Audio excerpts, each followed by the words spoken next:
Hey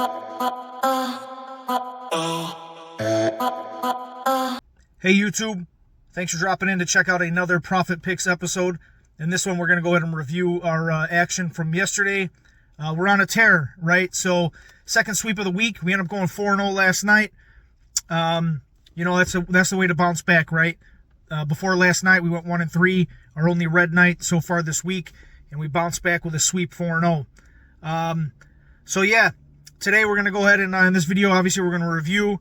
We're going to see where we're at in terms of the bet tracking perspective and things like that. So, first one up to recap from last night is going to be Tyler Herro. That was our first bet, over 24.5 points. Yeah, so Herro was able to exploit the Hawks where they're weak. I think he ended up getting at least 4 3-pointers, and he ended up getting 28 points, so he got that 25 no problem. I was expecting him to probably end up with more threes, but he got the numbers, so it doesn't matter. Next one up was Karl-Anthony Towns over 14.5. First half of the game, it was looking good. And then the second half, those rebounds really, they weren't really tallying up until near the end. And then the OT, right? They go into OT, and I think that's what ultimately when we cashed that bet. So got a little lucky on that one. But like I said, in the first half, it was looking like he was going to get well over the number 13.5, right? So next one up is Jokic over 28.5. We were right about this one as well in terms of his matchup against the Pistons. He dominated. I think he dropped 37 on him. And there's not really a whole lot more to say about that. I knew that he was going to have a pretty good game there. The honest bet eludes us once again. So that one was voided. I did go ahead and add one to the comments. I'm not sure if anyone was able to check that out, but we did add Tyrese Maxey over 24.5, which did cash as well, bringing us to 4-0. Some other ones I was looking at as well. Going back to Maxey real quick. I liked Maxey because, he's good at the three ball.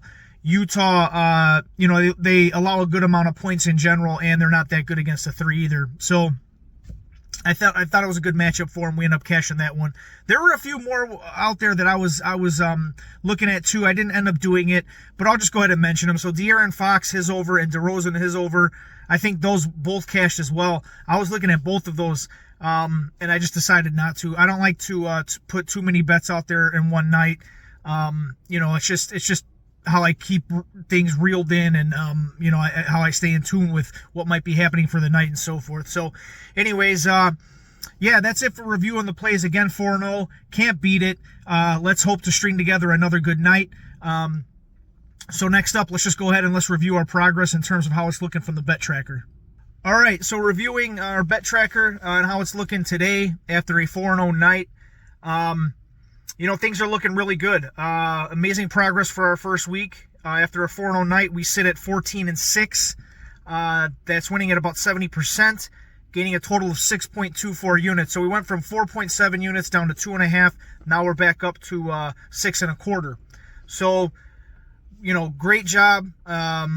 Let's hope we can keep stringing these wins together, and let's keep increasing our gains, right? So moving along to today's action. First one up is going to be an under, Jalen Suggs under 22.5 points. He's only hit this number 26% of the season, of his games that he played this season. I know he's been playing well the last few games, but even then, if you look, he's only got to this number, I think, 2 out of the last 5 and only 4 out of the last 11, which, 11 games that he played in December is where I got that number from. The Nets also defend this position pretty well.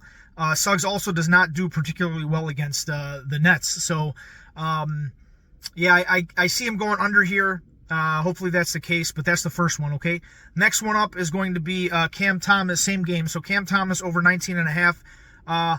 Cam has cleared this number almost 60% of the year so far. He plays pretty decently against Orlando as well, if you look at the history. And I think he has an opportunity to go over 20 here. So that's going to be our second one for tonight. Third one for tonight is Isaiah Hartenstein. We're back on him, over 12.5 rebounds. Hartenstein has gotten to this number around 65% of the games he started this year. Grizzlies also allowed a good amount of rebounds to the position as well, at roughly like 15 per game, something like that. I think it's a little over that, actually. So the last one, at least for now, Again, if I do end up adding some, I will drop them in the comments. So always please be checking out the comments before tip-off for any changes or additions that I might be making. But yeah, the last and final one for now is another rebound prop. It's going to be Kristaps Porzingis over 6.5. He's cleared this number around 63% of the games he started.